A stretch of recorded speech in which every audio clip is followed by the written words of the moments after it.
오늘 우리에게 주시는 하나님 말씀은 베드로후서 1장 1절에서 11절 말씀입니다.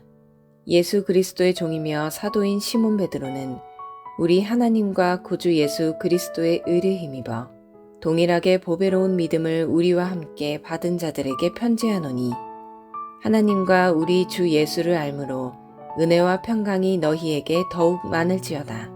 그의 신기한 능력으로 생명과 경건에 속한 모든 것을 우리에게 주셨으니, 이는 자기의 영광과 덕으로서 우리를 부르신 이를 알므로 말미암음이라.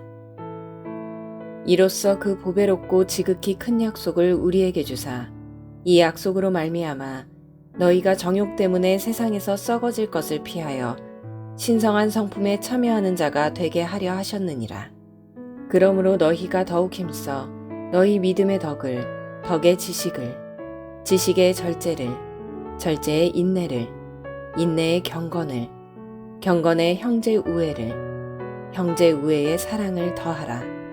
이런 것이 너희에게 있어 흡족한즉 너희로 우리 주 예수 그리스도를 알기에 게으르지 않고 열매 없는 자가 되지 않게 하려니와, 이런 것이 없는 자는 맹인이라 멀리 보지 못하고 그의 옛 죄가 깨끗하게 된 것을 잊었느니라. 그러므로 형제들아, 더욱 힘써 너희 부르심과 택하심을 굳게 하라. 너희가 이것을 행한즉 언제든지 실족하지 아니하리라. 이같이 하면 우리 주 곧 구주 예수 그리스도의 영원한 나라에 들어감을 넉넉히 너희에게 주시리라.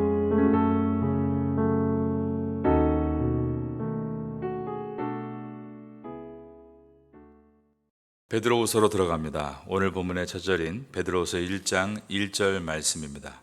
예수 그리스도의 종이며 사도인 시몬 베드로는 우리 하나님과 구주 예수 그리스도의 의를 힘입어 동일하게 보배로운 믿음을 우리와 함께 받은 자들에게 편지하노니. 베드로후서 1장 1절과 2절은 베드로의 자기소개와 인사가 기록되어 있습니다.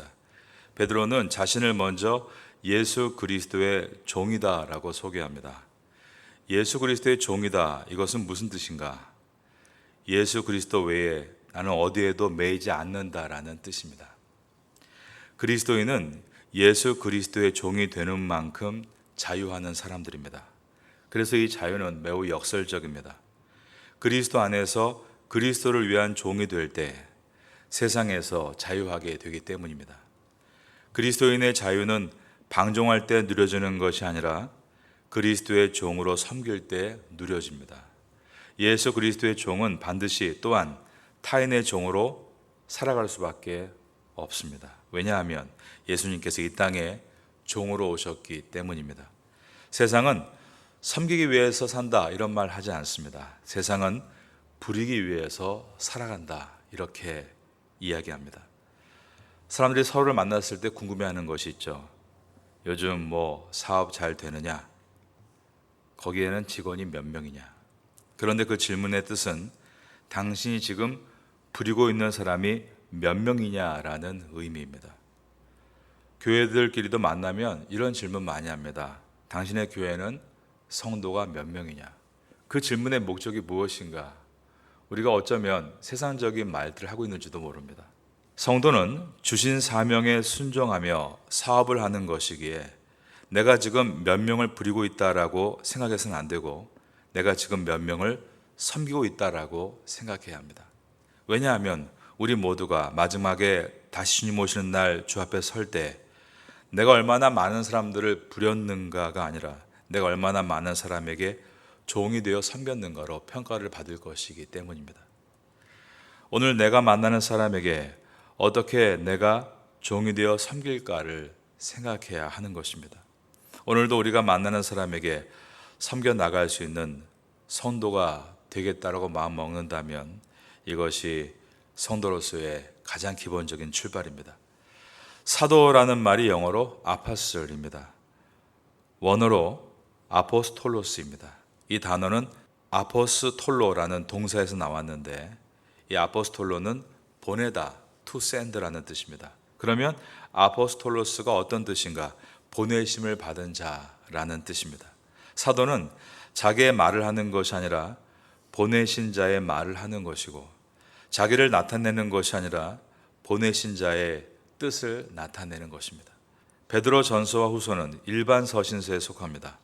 어떤 특정한 수신인을 특정하지 않고 모든 사람에게 회람할 수 있도록 기록된 말씀입니다. 하지만 사실 모든 성경은 그것이 일반 서신이건 특별 서신이건 간에 모두 나라는 개인에게 주어진 말씀입니다. 그러므로 베드로서의 수신인은 바로 나입니다.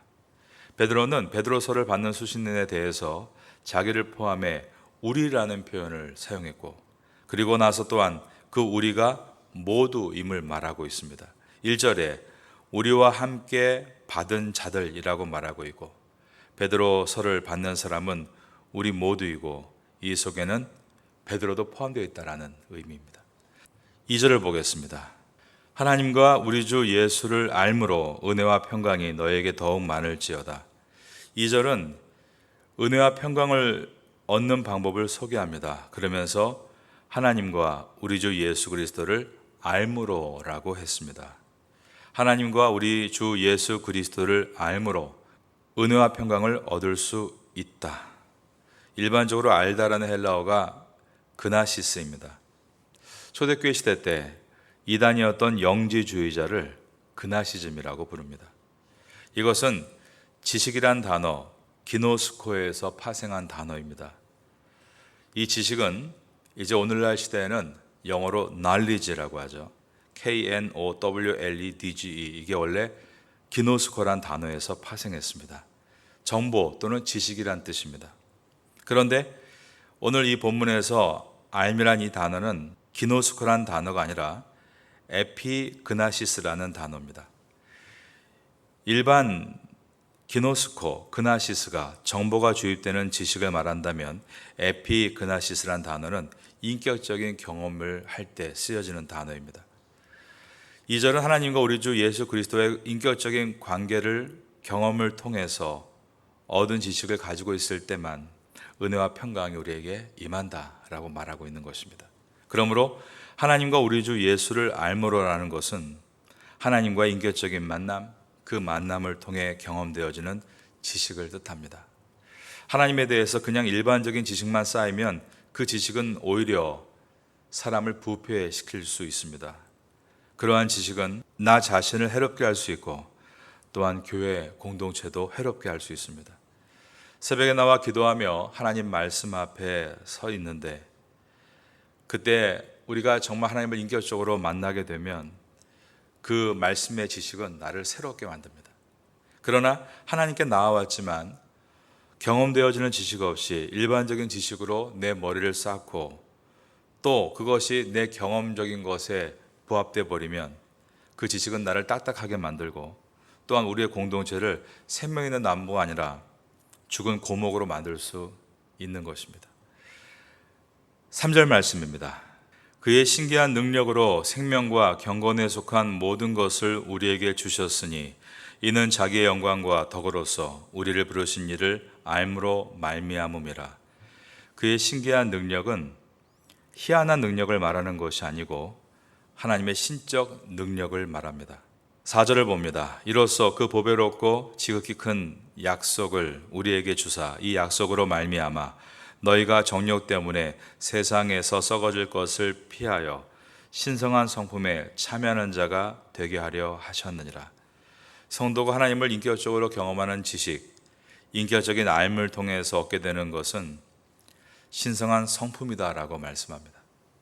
이 신성한 성품이 하나님의 신적인 능력이다라고 되어 있고 이 신성한 성품을 소유하고 점점 확대해 가는 것이 성도의 삶이다라고 말할 수 있습니다. 그러면 8가지의 신성한 성품들, 그 성품들을 하나하나 살펴보도록 하겠습니다. 5절입니다. 그러므로 너희가 더욱 힘써 너희 믿음의 덕의 지식을. 첫 번째, 믿음이란 성품입니다. 믿음은 무엇인가? 신념인가? 나는 하나님을 믿는다 이렇게 말하면 그것이 믿는 것인가? 야고보서 2장 19절에 이런 말씀이 있습니다. 내가 하나님은 한 분이신 줄을 믿느냐? 잘하는도다. 귀신들도 믿고 떠느니라. 여러분, 하나님의 존재는 귀신도 믿습니다. 사복음서에도 예수님께서 마을에 나타나시면 가장 먼저 알아보는 자들이 귀신들이었습니다. 그러면 여기서 믿음은 무엇을 말하는 것인가? 여기서 믿음은 믿고 그 다음에 순종하는 것까지를 말합니다. 우리가 하나님을 믿는다. 그것은 말로 하는 것은 믿음이라고 할 수 없습니다. 진정한 신적인 믿음, 능력의 믿음은 말씀을 믿고 나서 그 말씀에 순종하는 것까지, 그것이 믿음입니다. 두 번째, 덕입니다. 덕은 도덕적 견고함이라고 말할 수 있겠습니다. 이 도덕적 견고함은 세상의 도덕과는 다릅니다.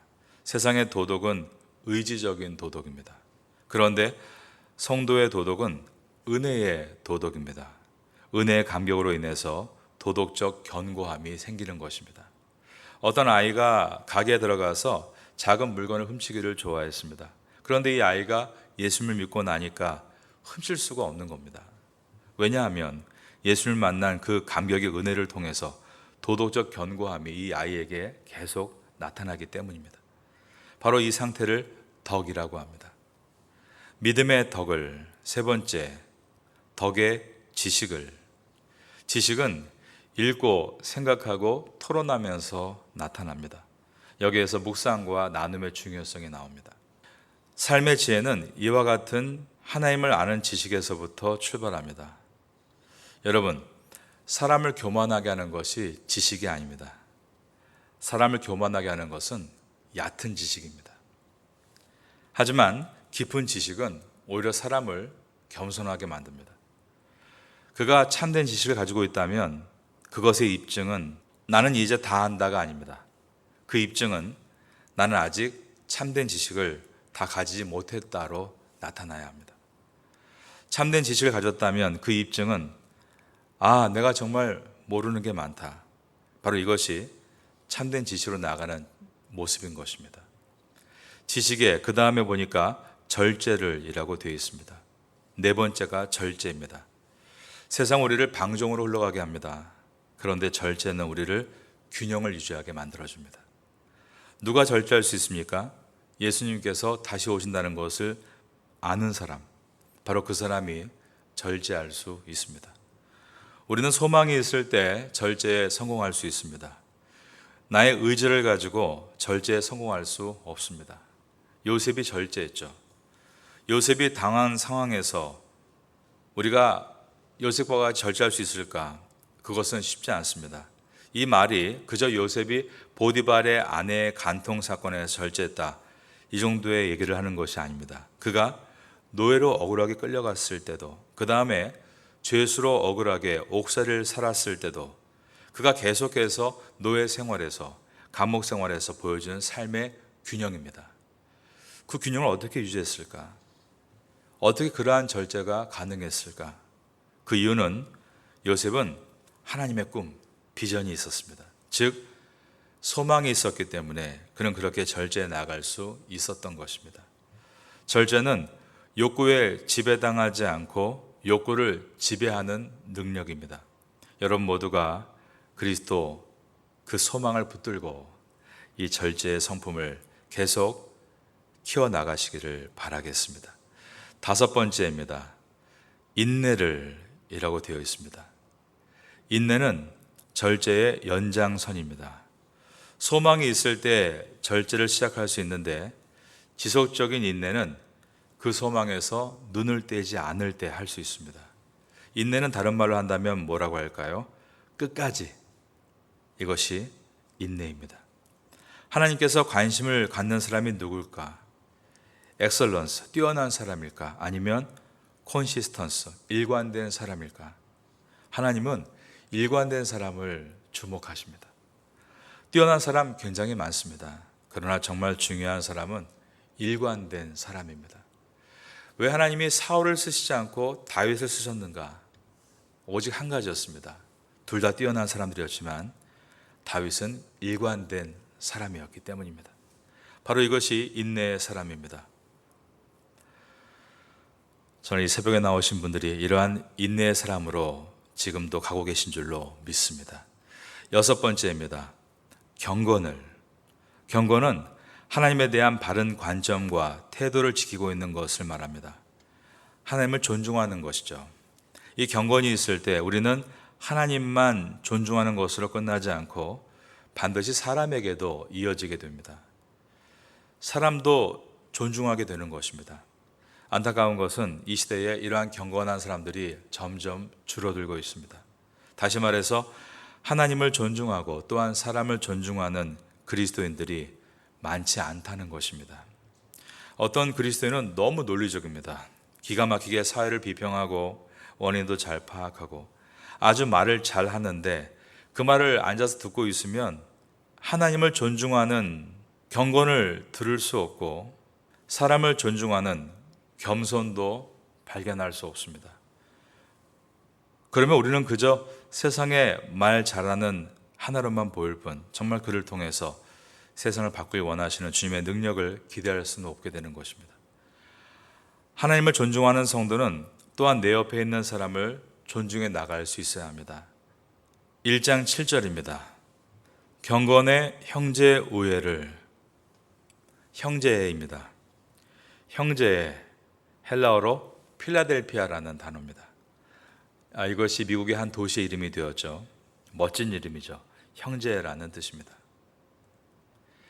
필로스가 친구 간의 사랑, 우정인데 아델포스가 형제란 단어입니다. 이 두 단어의 합성어 필라델피아가 탄생했습니다. 다른 그리스도인의 짐을 나눠 지고 슬픔과 기쁨을 함께 나누는 것, 바로 이것이 형제입니다. 우리가 어떻게 같이 슬퍼하고 같이 기뻐할 수 있는가? 누군가 어려울 때 함께 슬퍼하는 것과 누군가 기쁠 때 함께 기뻐하는 것 중에 여러분은 어떤 것이 더 쉬우십니까? 어떤 분은 같이 슬퍼하는 것이 더 쉽다고 하시는 분도 있고 또 어떤 분은 같이 기뻐하는 것이 더 쉽다고 하는 분도 있습니다.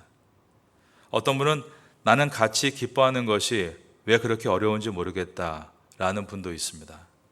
인간은 이와 같이 매우 미묘하고 복잡한 존재입니다.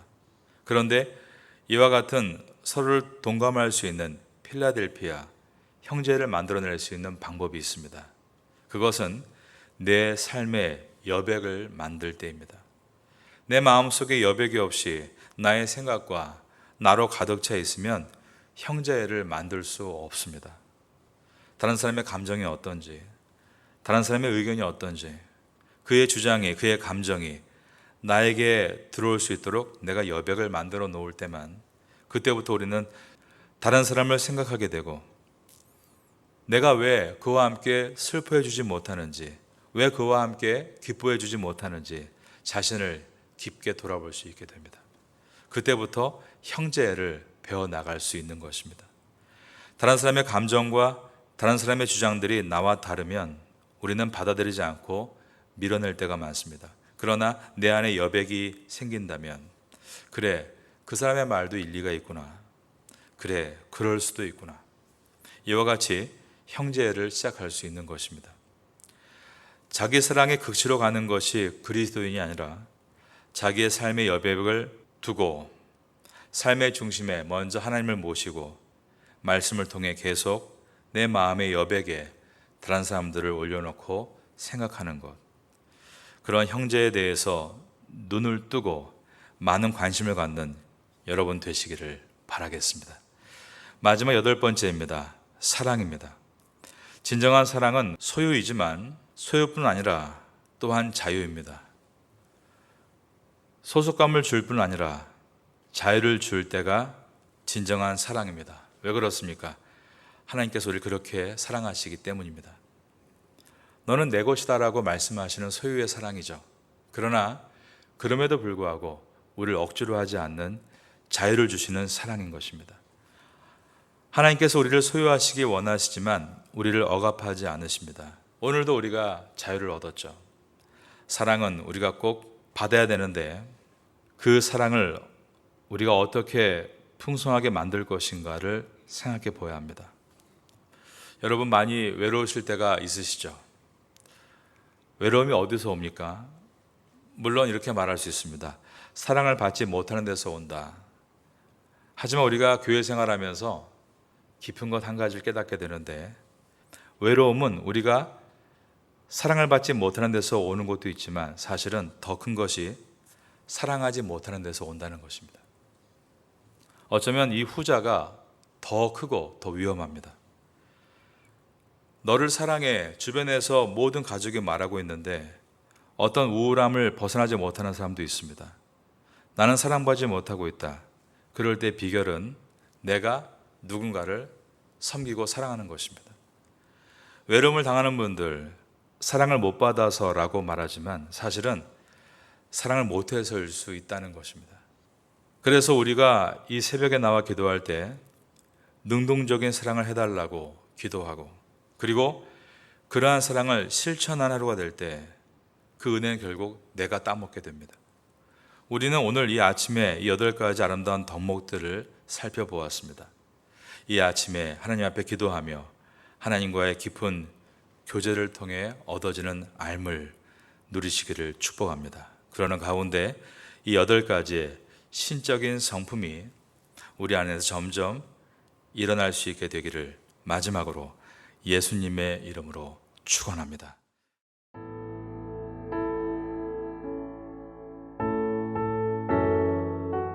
지금은 함께 기도하는 시간입니다. 6월 공동기도 제목은 첫째, 우리 조국이 외세의 힘이 아닌 하나님을 의지하게 하소서. 둘째, 조국 교회가 사명을 잘 감당하도록 힘을 주소서. 셋째, 태국 교회가 부흥할 수 있도록 역사하소서. 넷째, 세계 한인 목회자 디아스포라 포럼을 은혜 가운데 잘 마치게 하소서. 말씀을 붙잡고 기도하는 귀한 시간 되시기를 소망합니다.